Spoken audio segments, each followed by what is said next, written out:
എന്നെ കൊണ്ട് എത്ര സൂചിപ്പിക്കാൻ പറ്റുമോ അത്ര ഞാൻ സൂചിപ്പിച്ചിരിക്കും. നിങ്ങൾ ഈ വൃത്തിയായിട്ട് ഏർപ്പാട് ഇനി നിർത്തിയില്ല ഞാൻ എന്റെ പാട്ടിന് കൂട്ടോ. ഞാൻ എന്ത് കാണിച്ചു നീ പറയണേ? നിങ്ങൾക്ക് നാണാവില്ല മനുഷ്യ, ഇത്രയും പ്രായമായിട്ടും തുളഞ്ഞു കേറുന്ന പോലെ. ഇപ്പോഴെങ്കിലും ഒന്ന് തുളഞ്ഞു കേറിയല്ലോ, സമാധാനമായ. പിള്ളേർക്ക് വിരലിട്ട് കൊടുക്കുന്നത് ഇഷ്ടമല്ല.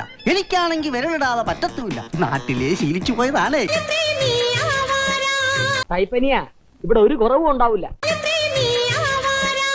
ഓരോ മിടുക്കി പെമ്പിള്ളേർ കാര്യം സാധിക്കുന്നത് ഇങ്ങനെയല്ലേ? ഓരോ ദിവസത്തെ മെനക്കേട് പിടിയോ. അങ്ങനെ എന്തെങ്കിലും ആവശ്യം തോന്നിയാ നിനക്ക് എന്നോട് ചോദിച്ചാ പോരായിരുന്നു? ഞാനിവിടെ എന്തിനും തയ്യാറായി നിൽപ്പില്ലേ? മുതലാളിക്ക് ഇപ്പൊ എന്തോ വേണം? എനിക്ക് നിന്നും എന്നെ പിടിക്കല്ലേ മുതലാളി. നിങ്ങൾ ഹരം കൊള്ളിക്കല്ലേ? അല്ല, അതിപ്പോ ഞങ്ങള് 3 പേർ ഉൾപ്പെടെ ഈ നാട്ടിലുള്ള മുഴുവൻ ആൾക്കാരും അവളെ കൈകാര്യം ചെയ്തിട്ടുണ്ട്. ഈ മോൾ അല്പം ചവിട്ടും തൊഴിയുള്ള കൂട്ടത്തിലാണ്, അളിയെ സൂക്ഷിക്കണം.